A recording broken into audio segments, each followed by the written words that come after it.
Sorry, having hair problems and line problems. Those are like this whole concept of the one. Okay. I have a hairline problem. You do.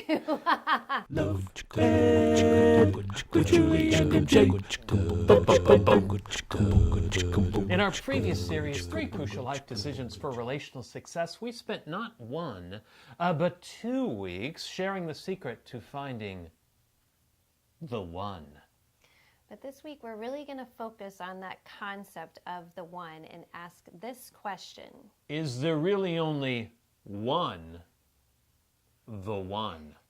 Or in plain English, is there really only one soulmate out there who will complete you? It's a question that causes no small amount of anxiety, which is why we're going to tackle it today on Love Ed with Julie and MJ. In our current series, Hot topics handled with care. So first, is this idea of the one even a biblical one? Is it in the Bible? Absolutely. Hello. Can you say Adam and Eve? I mean, She was the one. Either that or Bubba the Baboon. Those were the choices.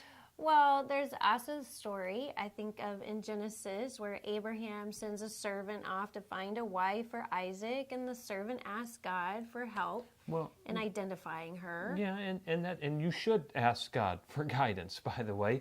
But that whole process was of the servant's making. He's the one that's like, oh, Lord, whoever waters all the camels and all that stuff.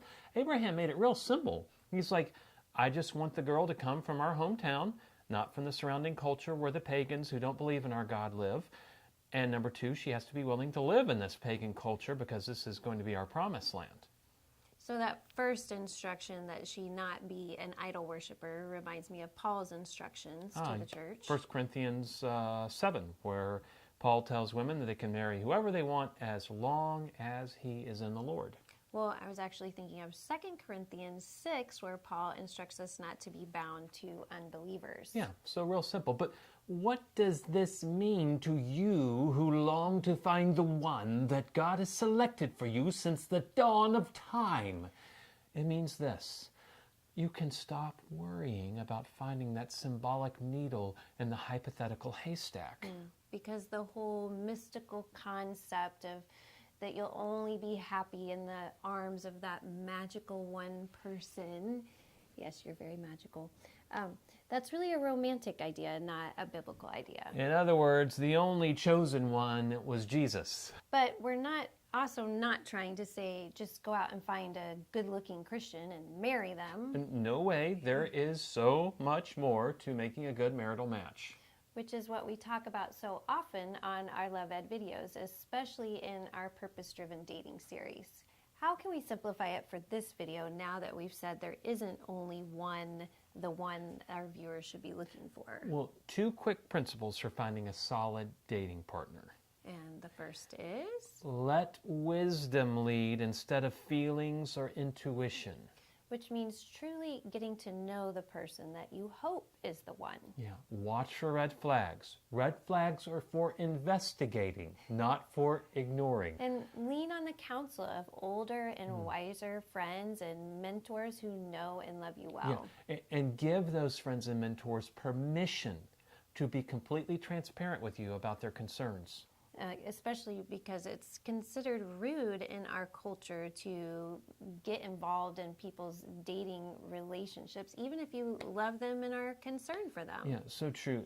And so to encourage that kind of honesty, I would recommend saying something like, if me and my significant other were to break up in the future, what concerns would you share with me then that you already hold right now? Please share those concerns with me now. Like, I always thought she was selfish when you... Or, yeah, I thought he had a drinking problem. Yeah. Okay, so what's the second principle? Stop living in the future.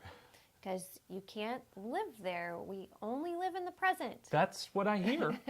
Of course, you want to be praying about the future, about who God might want you to marry, and especially if you think you might know them now or be dating them right now.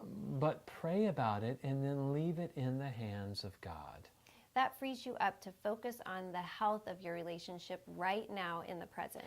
Again, and not just how you feel about the relationship in the present. Many people will follow good feelings to bad places.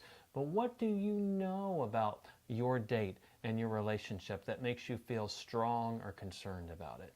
So instead of wondering, are they the one I'm supposed to marry? Wonder, are they the one I should go out with again this weekend? Because God's will isn't in the future, it's in the present. Because only God knows the future.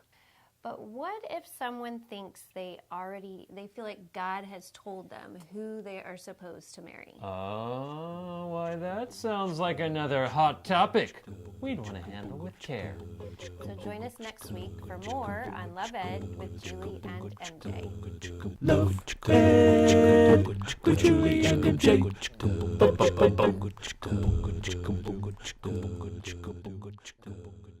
Yeah. And our...